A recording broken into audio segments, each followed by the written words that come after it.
চড়ক পূজার পরে যে এরা বিদায় হইব, কালকে মুচ্ছাদি করবো। এই মুচ্ছাদি এটা গ্রামের দশের খরচ, সম্পূর্ণ দশের খরচ। বা কিছু যে ওই যে যেগুলো বাড়ি ফাঁক ঠাক করে এরারও নিমন্ত্রণ করা হবে। সেটা তো মনে করেন এটা আধ্যাত্মিক পূজা, পূর্বপুরুষ থেকে ওই যে চড়ক পূজা বলা হয়। এখানে ভূমিসজ্জা, দুরাল পূজা, বর্ষি ইত্যাদি গুণগুলো এখানে প্রয়োগ করা হয় তান্ত্রিকের মাধ্যমে। পূজা আজ থেকে শুরু, এগুলো চলে আরও চলবে।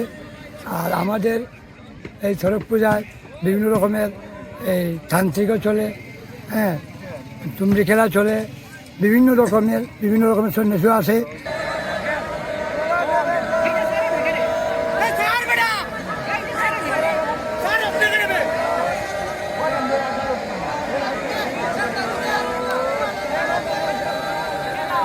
টানা সপ্তমবারের মতো বেস্ট টিস্যু পেপার ব্র্যান্ড হিসেবে স্বীকৃতি পেয়েছে বসুন্ধরা টিস্যু।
তোমরা আরো মৌর আছে না?